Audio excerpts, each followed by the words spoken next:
Have you ever felt like there just aren't enough hours in the day to get everything done in your photography business? You're not alone. But imagine if you could get more done in less time. Today, I'm going to share some productivity tips that will help you do just that. Maximize your time and grow your photography business. Get ready to transform your workdays. Hey there, I'm Sarah Petty, and this channel is about helping photography business owners like you build a thriving photography business while still being there for your family, because you shouldn't have to choose. Grab yourself a hot cup of tea because it is time to dive into how we can supercharge our productivity and take our photography business to new levels. Let's get started.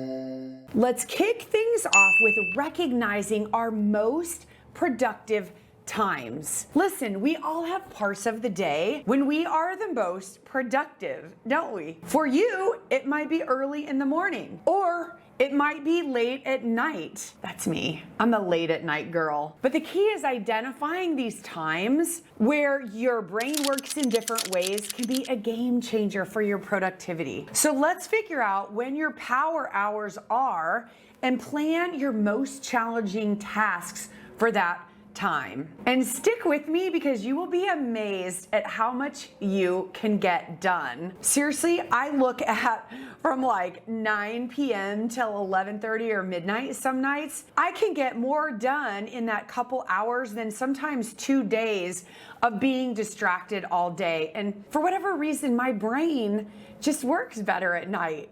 Must take me that long to wake up, I don't know. Secondly, we've got to prioritize our tasks. Hey, I want you to go to the last video I just did here because I share a planning sheet for free that can change your life, so go watch that. But listen, there's a myth that as photographers, we need to be superhuman and do everything at once. And the to-do list is like this long. But that's a fast track to burnout now, isn't it? Instead, if we learn to prioritize, everything can change.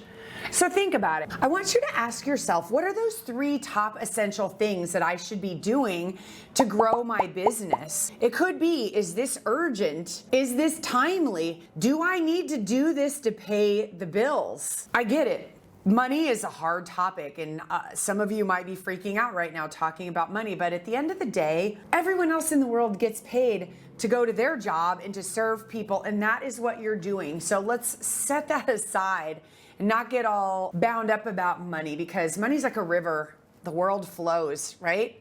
You make it, you spend it. You make it, you give it. You make it, you invest it. You make it, you save it, right? All those things keeps the river going. But when you look at urgency, what's timely, how can I make money with this? Look at which ones align with your goals. And when you see, oh my gosh, I'm short a couple $1,000s this month, I need to really focus on those activities, I'm gonna put those first, and the rest can wait. I know you've heard the saying, it's about working smarter, not harder. And I think sometimes people think, oh, there's some magic way to do it, but it's not. It's literally taking the time to plan out a productive week and then sticking with it and not chasing all the squirrels, right? Squirrel, ooh, something shiny. No. You can do this. There are tools and apps like crazy.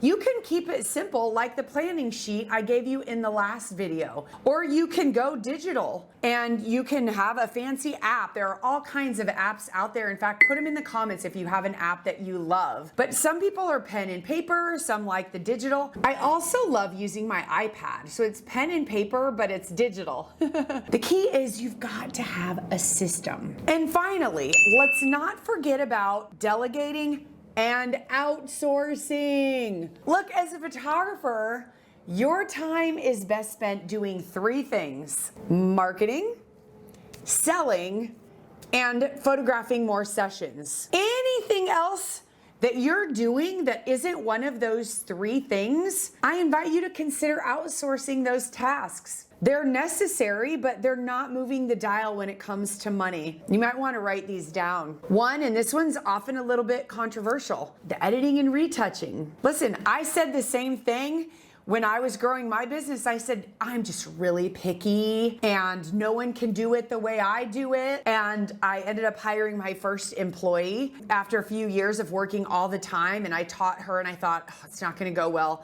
I think after 2 sessions, she was better than I was. So I thought, oh, okay, this can work. I guess it's like a chef who creates the menu for his restaurant, and then if he's gonna serve more people, he's gotta teach other people how to do it. So don't think you're the only one that can do a good job at it. Other people can be taught. Invoicing or paperwork, all of those things can be outsourced. Graphic design, website updates, all of those types of things that fall into the marketing bucket that need to be updated all the time, but maybe you don't like to do it, maybe it's not in your unique ability. Consider outsourcing it. What about accounting and bookkeeping? Does the thought of reconciling your checkbook every month make you want to stab your eyes out? It did for me. And you know what? I outsourced it. And I was like, oh, this is amazing. Number 5, cleaning your home, your workspace. If you have a studio, great, but many of you don't. You're gonna be more efficient and effective as a parent and as an entrepreneur if you're working in a clean space. And if you're like, that costs money, hang with me. Number 6, childcare.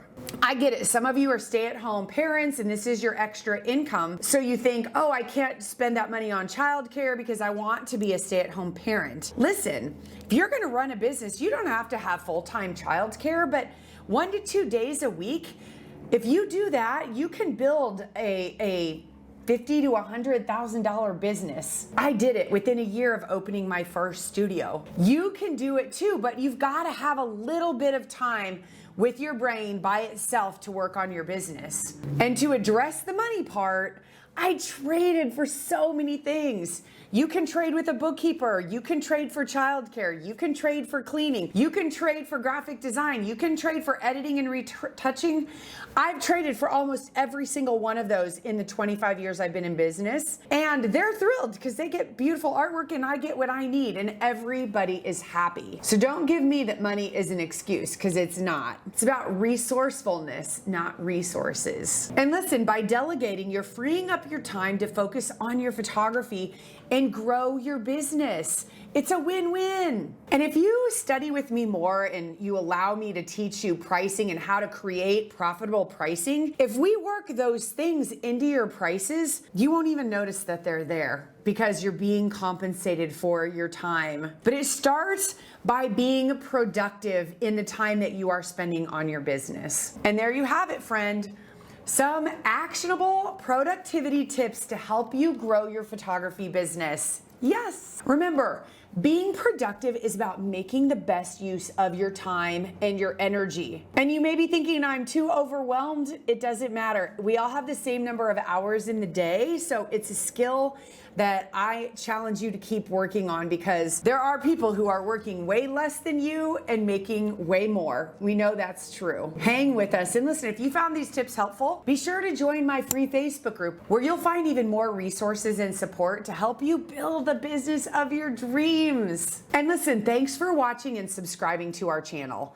If you haven't subscribed, make sure to right here so you can get more content to help you grow your photography business. And if you loved today's video, click right here to get more actionable steps. Thanks for watching and I'll see you in the next video.